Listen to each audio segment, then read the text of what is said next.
Layer skin hair and laser clinic లో latest టెక్నాలజీతో laser hair removal, anti ageing and hair fall issues కి advance treatments అన్ని ఇక cost గురించి వరి అవ్వాల్సిన అవసరం లేకుండా అందిస్తున్నారు. ఇంకా మీ కాన్ఫిడెన్స్ ని తిరిగి తెచ్చుకోండి. Get your free consultation now.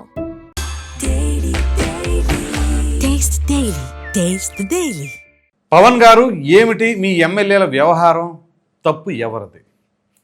ఈ వీడియో చాలా జాగ్రత్తగా ప్రతి ఒక్క అంశం కూడా మీకు వివరించే ప్రయత్నం చేస్తాను. సో వీడియోని ఎక్కడ స్కిప్ చేయకుండా చూడండి. అలాగే ఈ వీడియో తదనంతరం మీ అభిప్రాయం ఏంటి అనేది కామెంట్ సెక్షన్లో తప్పకుండా తెలియచేయండి. ఇక వివరాల్లోకి వెళ్ళినట్లయితే, జనసేన ఈ పార్టీకి కొన్ని సిద్ధాంతాలన్నీ ప్రశ్నించడం కోసం పుట్టామని చెప్పేసి పవన్ కళ్యాణ్ గారు పార్టీ ఆవిర్భావ దినోత్సవం 2014 మార్చి 14వ తేదీనే ఘంటాపథంగా చెప్పారు. ఆ తదుపరిగా ఇటీవల 2024 జరిగిన ఎన్నికల్లో 21 అసెంబ్లీ స్థానాలను కైవసం చేసుకుని 100% స్ట్రైక్ రేట్ అని చెప్పేసి చాలా గర్వంగా చెప్పుకున్నారు. ఇంతవరకు బాగుంది. ప్రజలందరూ అంత గంపగుర్తిగా జనసేన పార్టీ వైపు చూడడానికి గల కారణం ఏంటి అంటే, ఒకే ఒక కారణం, ఒకే ఒక వ్యక్తి, పవన్ కళ్యాణ్. ఆయనే సెంట్రిక్. నుంచున్న అభ్యర్థి ఎవరా ఏంటా ఏమి చూడాల, అంత గుడ్డిగా పవన్ కళ్యాణ్ గారి క్యాండిడేట్ అని చెప్పేసి ఎమ్మెల్యేగా అక్కడ నియోజకవర్గంలో నిలబడే వాళ్ళందరినీ కూడా ప్రజలు గెలిపించారు. ఆఫ్కోర్స్ ఎంపీలుగా కూడా మరో ఇద్దరిని 2 ఎంపీ సీట్లలో గెలిపించేశారు. అయితే ఇటీవల జరుగుతున్న పరిణామాలు చూస్తుంటే, ఏంటి పవన్ కళ్యాణ్ కూడా అంత క్రాస్ చెక్ చేయకుండా ఈ యొక్క ఎమ్మెల్యేలకు సీట్లు ఇచ్చారా పోటీ చేయడానికి, అనేది ఈ అభ్యర్థులకు ఇచ్చారా అనే భావన కలుగుతూ ఉంది. ఎందుకంటే గత కొంతకాలం క్రిందట కూడా కొంతమంది ఎమ్మెల్యేల పైన అవినీతి ఆరోపణలు రావడం, ఇది పవన్ కళ్యాణ్ గారి దృష్టికి వెళ్ళటం, అఫ్కోర్స్ కొంతమందికి ఆయన హెచ్చరికలు కూడా జారీ చేశారని చెప్పేసి వార్తా కథనాలు వచ్చినాయి. ఇవన్నీ ఒకెత్తు. సాధారణంగా ఏ ఎమ్మెల్యే పైన సరే అవినీతి ఆరోపణలు ఇవన్నీ కూడా రెగ్యులర్గా వస్తూ ఉంటాయి. కానీ తాజాగా ఈ రైల్వే కోడూరు ఎమ్మెల్యేకి సంబంధించిన ఈ అరవి శ్రీధర్ అనుకుంటా అతని పేరు, అతను ఇటీవల కొన్ని వీడియోస్ బయటకు వచ్చే ఒక 3-4 రోజుల నుంచి ఇదే చక్కర్లు కొడతా ఉంది. సో నేను మొత్తం దీన్ని సూక్ష్మంగా గమనించిన తర్వాత దీనిపైన వీడియో చేద్దామని చెప్పేసి ఇప్పటివరకు వీడియో చేయలే. సో మొత్తం మీద నాకు అర్థమైంది ఏంటి అంటే, ఆ రోజు విజువల్స్ బయటకు వచ్చినాయి, ఎవరికి, ఆ ఎమ్మెల్యేకి సంబంధించినవి. ఆయన దాన్ని డిఫెండ్ చేసుకునే ప్రయత్నం, నాది కాదు మార్ఫింగ్ గీర్ఫింగ్ అని చెప్పేసి. ఎవరికి చెప్తారు ఈ మాటలని? మార్ఫింగ్లు ఏంటి, ఎవరికి అవసరం ఈ ఎమ్మెల్యేలు మార్ఫింగ్లు చేయాలి అనేది? అది ఖచ్చితంగా మార్ఫింగ్లు కాదు, ఏమి కాదు, వాస్తవమేనని చెప్పేసి చాలామంది ఘంటాపథంగా చెప్తున్నారు. సో మార్ఫింగ్లు అంటే ఇక దాని గురించి తెలియదు ఏముంది, మాట అట్లా చెప్తూ ఉంటారు. అంటే ఇక్కడ మహిళ మాట్లాడే అంశం తర్వాత మనం విశ్లేషించుకుందాం. ముందు ఇతని వాయిస్ మనం ఏంటి అని చెప్పేసి ఇతను వర్షం విందాం. ఇతను ఏమంటున్నాడు, ఏదో రాజకీయ కుట్ర, కావాలని ఇలా చేస్తున్నారు అలా చేస్తున్నారు, అసలు ఏమీ లేదు అని చెప్పేసి అన్నారు. ఇది ముమ్మాటికి ఖండించాలి. ఖచ్చితంగా సరే, తప్పు ఇద్దరిలో ఎవరిదా అనేది మనం ఆ విచారణ కమిటీ వాళ్ళు వేసారు, వాళ్ళు చూసుకుంటారు. కానీ మనం ఆలోచించాల్సిన విధానం ఏంటి అంటే, ఒక ఎమ్మెల్యేగా ఆయన పైన ఎందుకు వచ్చినాయి ఈ విజువల్స్, బయటకు ఎందుకు వచ్చినాయి, ఈ ఆరోపణలు ఎందుకు వచ్చినాయి, అది నిర్ధారించుకోవాలిగా. ఎంతోమంది ఎమ్మెల్యేలు ఉన్నారు, మరి ఎవరి మీద రాంది ఈయనొక్కడి మీద ఎందుకు వచ్చినాయి, పోనీ అదన్నా ఆలోచించాలిగా. సో ఒక ఎమ్మెల్యేగా మీరు రిప్రజెంట్ చేస్తున్నప్పుడు ఆ నియోజకవర్గ ప్రజలు, ఆ నియోజకవర్గ అభివృద్ధి, వాళ్ళ సమస్యలు ఏంటి అని చెప్పి చూడవలసిన బాధ్యత ఉంది. కానీ వీటన్నిటికీ అతీతంగా ఇక్కడ వీళ్ళు చేస్తున్నది ఏంటి అంటే, ఇదిగో ఇక్కడ యాక్చువల్గా అక్రమ సంబంధాలు ఇట్లాంటి పదం కోర్టు వాడొద్దు కాబట్టి వివాహేతర సంబంధాలు, లైంగిక సంబంధాలు ఇలా మాట్లాడుకోవాల్సిన దుస్థితికి వచ్చింది ఇప్పుడు. సరే, అక్కడ ఆ విజువల్స్ బయటకు వచ్చాయి.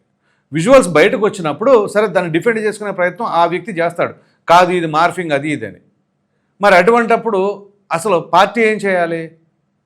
విచారణ కమిటీ వేసింది ఓకే, కానీ ఇమ్మీడియట్గా సస్పెండ్ చేయాలి. పార్టీ నుంచి సస్పెండ్ చేసి ఆ తర్వాత విచారణ జరిపి ఆ తప్పులను బట్టి నిర్ధారించుకొని అతను తప్పు లేదు అని అంటే ఆ సస్పెన్షన్ ఎత్తేయాలి. కానీ జనసేన ఎందుకని ఆ విధంగా అడుగులు వేయలా? జాప్యం చేస్తున్నారా? ప్రజలు అన్ని తీక్షణంగా గమనిస్తూ ఉన్నారు. ఇక్కడ దీన్ని కూడా డిఫెండ్ చేసుకుంటే మాత్రం ప్రజల యాక్సెప్టెన్స్ ఉండదు. ఇది మాత్రం ముమ్మాటికి వాస్తవమే. సో తప్ప ఒప్ప విచారణ కమిటీ నిర్ధారించనివ్వండి, కానీ ఇనీషియల్గా పార్టీ మాత్రం చాలా స్ట్రాంగ్ నిర్ణయం తీసుకోవాల్సిందే. మరలా దీన్ని డిఫెండ్ చేసుకుందాం, లేకపోతే ఆ అమ్మాయిని బదనాం చేద్దామో, లేకపోతే ఇతను బదనాం చేయాలని ఆ అమ్మాయి ప్రయత్నిస్తుందో, అవన్నీ తర్వాత అంశాలు. కానీ ఇనీషియల్గా ప్రభుత్వం చేయవలసిన నిర్ణయం ఏంటి అంటే మాత్రం ఖచ్చితంగా ఈ అంశాన్ని మాత్రం ఎట్టి పరిస్థితుల్లో ఉపేక్షించకూడదు. ఎందుకంటే మహిళల భద్రత ఎంత అవసరం. సరే తను ఎటువంటి ఆవిడ ఏంటి అని మన తర్వాత చర్చించుకుందాం. కానీ ఏ ఒక్కరైనా సరే ఇక్కడ ఖచ్చితంగా ఇటువంటి అంశాలలో మాత్రం పార్టీ అధిష్టానం ఊరుకోకూడదు. సో ఇది జనసేన పార్టీ నుంచి తీసుకోవాల్సిన నిర్ణయం. మరి ఎందుకని ఈ రకంగా చేశారు అనేది కూడా పెద్ద ప్రశ్నగా మిగిలిపోయింది. ఇక ఆ తర్వాత ఆ ఆవిడ మహిళా ఉద్యోగిని, ఆవిడ పైన వేధింపులు ఎమ్మెల్యేలు పాల్పడ్డారని చెప్పి తను చెబుతున్న వర్షను. పైగా ఆవిడ వీడియో రిలీజ్ చేశారు, ప్రెస్ మీట్ పెట్టి మాట్లాడారు, ఆవిడికి సంబంధించిన ఆడియో క్లిప్స్ లీక్ అయినాయి. సో వాటిల్లో డిఫరెంట్ వర్షన్స్. ఈవిడ చెబుతున్నదండి, తొలిసారి తన కారు ఎక్కించుకొని నైట్ ఎక్కడికో బయటికి తీసుకెళ్ళిపోయారు. బయటకు తీసుకెళ్ళిన తర్వాత బలవంతం చేసే ప్రయత్నం చేశారు. ఆ తర్వాత జరిగిపోయిన తర్వాత నేను అబార్షన్ చేయించుకున్నాను. ఇదా? ఒకసారి కాదు, 2 సార్లు కాదు, 5 సార్లు. అది బలవంతం అవుతుందా? యాక్సెప్టెన్స్ ఉంటుందా? అక్షరాల 25 కోట్లు అడిగానండి శ్రీధర్ని. నేను నీకు ఉంపుడుగత్తగా ఉండలేనయ్యా.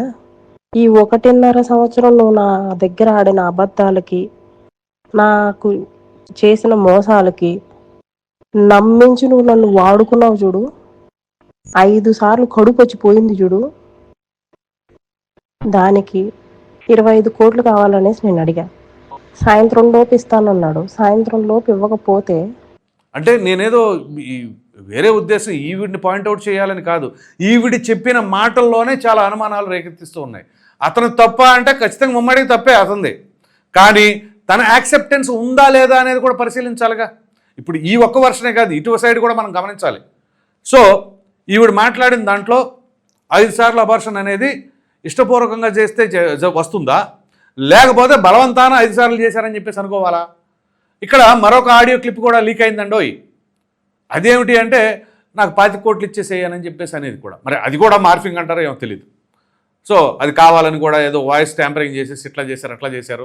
ఇవాళ అదేమిటి అంటే మాట్లాడితే ఏఐ అనేది ఒకటి ఉంది కదా టూలు తప్పించుకోవడానికి. సో అలా చేశారు ఎలా చేశారు, సరే అది కూడా డిసైడ్ చేస్తారు. పరీక్షలు జరిపి ల్యాబ్ టెస్ట్లకు పంపిస్తే అవి కూడా బయటకు వస్తాయి.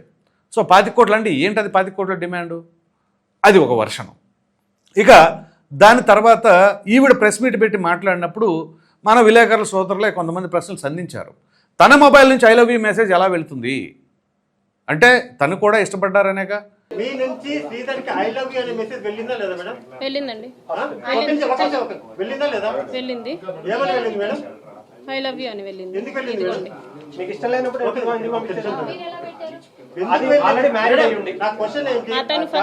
అతను ఫస్ట్ చెప్పాడు కాబట్టి నేను చెప్పాను. అతను ఫస్ట్ ఇష్టం లేకుండా మ్యారేజ్ అనేసి ఒప్పుకొని అబార్షన్ ఎలా చేయించుకుంటాను. నేను 2 మాటలు మాట్లాడడం లేదండి.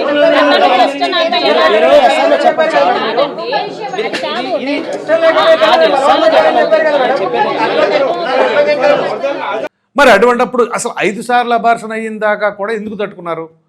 తొలిసారి జరిగినప్పుడే చెప్పొచ్చు కదా. అదేమిటైనా నన్ను మ్యారేజ్ చేసుకుంటానన్నారు అన్నప్పుడు ఎప్పుడైతే ప్రెగ్నెన్సీ వచ్చిందో అప్పుడు నువ్వు మ్యారేజ్ చేసుకోవాల్సిందే అని చెప్పేసి కూర్చోవచ్చు కదా గట్టిగా. ఇవాళ ఏ రకంగా బయటకు వచ్చారో అప్పుడే రావచ్చు కదా. 5 సార్లు అబార్షన్ అయ్యింది అని చెప్పేసి ఇన్నిసార్లు జరిగిన తర్వాత వచ్చాను నేను ఇది అని చెప్పేసి అంటే అబార్షన్ అనేదే ఓ విధంగా చెప్పాలి అంటే చట్టబద్ధంగా చేయాల్సింది కాదు. ఆ డాక్టర్స్ కూడా ఎవరు చేసినా వాళ్ళపైన చర్యలు తీసుకుంటారు వాస్తవంగా. మరి అటువంటిది 1 కాదు 2 సార్లు కాదు 5 సార్లు అంటే అతను ఎన్నిసార్లు ఫోర్స్ చేస్తారు? ఒక ఎమ్మెల్యే కదా, ఒక ఎమ్మెల్యే అయినప్పుడు మీరు ఆ ఎమ్మెల్యేని మరి ఏ రకంగా యాక్సెప్టెన్స్ లేకుండా చేస్తారని చెప్పేసి అనుకోవాలి. ఒకసారి కదా 2 సార్లు. అదేమిటి అంటే గన్మ్యాన్ ఉంటాడు, వాళ్ళు ఉంటారు, వీళ్ళు ఉంటారు అని అనుకున్నాను. సరే గన్మ్యాన్ లేరు అని అనుకుందాం. గన్మ్యాన్ లేరు అని ఎప్పుడైతే చూసావో అప్పుడు ఇమీడియట్గా ప్రతిఘటించాలిగా. ఎందుకు ప్రతిఘటించాలా? ప్రతిఘటించినట్టుగా ఎక్కడా లేదు. పోనీ తన మాటల్లో కూడా మనం అర్థం చేసుకోవాల్సింది ఏంటి, మళ్ళీ నీ రకంగా చేస్తున్నారు ఆ రకంగా చేస్తున్నారంటే మీరు ఇన్నిసార్లు ఎందుకు చేశారు, అప్పుడు తొలిసారి ఎందుకు కంప్లీట్ చేయలేదనే ప్రశ్న ఒకటి సంధిస్తూ ఉన్నారు. ఇది ఒకటి. తన భర్తకి ఆల్రెడీ ఈ చాటింగ్లు ఇవన్నీ కూడా చూశారంట. అంటే చాటింగ్లు తను ఎందుకు చేస్తున్నారు? సరే ఎవరైనా సరే ఒక ఉద్యోగి ఒక ఎమ్మెల్యే చాటింగ్ చేస్తున్నారంటే సరే ఏదో ప్రొఫెషనల్గా చేస్తున్నారు, నియోజకవర్గాల గురించో పనుల గురించో చేస్తున్నారంటే ఎంతసేపు చేస్తారండి చాటింగ్? మేడం ఇదిగో పలానా సమస్య ఉంది మీరేంటి సరిగ్గా చేయట్లేదు అని చెప్పేసి ఎమ్మెల్యే ఒక క్వశ్చన్ చేస్తే సరే సార్ నేను ఒకసారి రేపు మీ ఆఫీస్కి వస్తాను, వచ్చిన తర్వాత మొత్తం క్లియర్గా వివరిస్తాను, లేకపోతే మీకు ఏమైనా మీ దగ్గరికి ఏమైనా సమస్యలు వచ్చినాయా, మా దగ్గరికి రాలేదని చెప్పేసి ఒక అరగంట మాట్లాడుకుంటే లేదా గంట మాట్లాడుకుంటే సరిపోతుంది ఆఫీస్లో. అది చాటింగ్లు ఏదో ఇప్పుడు మనం కాలేజీలో క్లాస్మేట్స్ చేసుకున్నట్టుగా గంటలు గంటలు చేసేసుకోరు కదా. తన భర్త కూడా అదే మాట చెప్తున్నాడు, ఆ చాటింగ్లు నేను చూశాను బయటపడినాయి అని చెప్పేసి. అంటే పోనీ మిమ్మల్ని ఏమైనా థ్రెటనింగ్ చేశారంటే తను చెప్తుంది నా భర్తకు కూడా ప్రాణహాని ఉంది అది ఇది అని చెప్పినట్టున్నారు. అట్లాంటిది ఏమైనా ఉందా అతను క్లియర్గా చెప్తున్నాడు, నాకు ఎటువంటి ప్రాణహాని లేదు, అతనేం చేస్తాడు నన్ను అదే తరహాలో. ఆయన చాలా కాన్ఫిడెంట్గా మాట్లాడుతున్నాడు, ఆయన ఎక్కడ కూడా భయపడిన దాఖలాలు కనిపించట్లా. ఇందులో ఏది వాస్తవం అని చెప్పి అర్థం చేసుకోవాలి. ఇలా అనేక రకాలైన ఆ ఆడియో క్లిప్ కూడా బయటకు వచ్చింది. సో ఇప్పుడు తను మంచిదా కాదా అనే దానికంటే ఒక మహిళని మరి ఇబ్బంది పెట్టారు అని అంటే ఖచ్చితంగా ఎమ్మెల్యే తప్పే. అయితే ఈవిడ చెబుతున్న దాంట్లో కూడా ఎంతవరకు వాస్తవం ఉంది? మొదట్లో నేను ప్రతిఘటించాను, వద్దన్నాను, ఆ తర్వాత మరలా నేను కాంప్రమైజ్ అయిపోయాను అని అర్థం చేసుకోవాలా? సో ఈ రకంగా డిఫరెంట్ వర్షన్స్. ఖచ్చితంగా ఒక ఎమ్మెల్యే అని పార్టీ నిర్ణయించి పోటీకి నిలబెట్టినప్పుడు ఎంత బాధ్యతగా ఉండాలి ప్రతి ఒక్కరు గుర్తుంచుకొని చెప్తున్నారు. ఆ పార్టీ కాదు ఈ పార్టీ కాదు, ఏ పార్టీ వాళ్ళైనా సరే మీరు ప్రజా జీవితంలోకి వచ్చి మరి ప్రజాప్రతినిధిగా ఉండాలి అని అనుకున్నప్పుడు ఇలాంటి వాటన్నిటిని ప్రక్కన పెట్టేసేయండి. అలా కాకుండా నా వ్యవహారం నాదే, నా పర్సనల్ నాదే అని చెప్పేసి ఇలాంటివి చేస్తే మాత్రం రాజకీయంగా భవిష్యత్ అనేది ఎక్కడా లేకుండా చేయాలి. ముందు ప్రజలు కూడా ఇక వాళ్ళని ఎట్టి పరిస్థితులు కూడా ఉపేక్షించకూడదు. అటు పార్టీ కూడా సరిగ్గా స్ట్రాంగ్గా డెసిషన్ తీసుకోవాలి, డిసిప్లిన్ రియాక్షన్ తీసుకోవాలి. అలాగే ప్రజలు కూడా ఇట్లాంటి వాళ్ళని ఎక్కడ కూడా మరల రాకుండా చేయాలి. అది ఎప్పుడైనా సరే తప్పు జరిగిపోయింది లేకపోతే కొంతకాలానికి మర్చిపోతారులే అని చెప్పేసి అనుకుంటే, ఇంకా కొంతమంది మాట్లాడుతూ ఉన్నారు వైసీపీ వాళ్ళ గురించి లేవనెత్తు ఉన్నారు. జగన్మోహన్ రెడ్డి గారు మాట్లాడింది నెక్స్ట్ వీడియోలో చెప్తాను దాని గురించి, ఎందుకంటే వీడియోలు ఎందు అవుద్ది. తర్వాత జగన్మోహన్ రెడ్డి గారి వర్షన్ ఏంటి, దాన్ని వీళ్ళు ఎలా కౌంటర్ చేస్తున్నారు ఏంటి అనేది దాన్ని మనం మాట్లాడుకుందాం.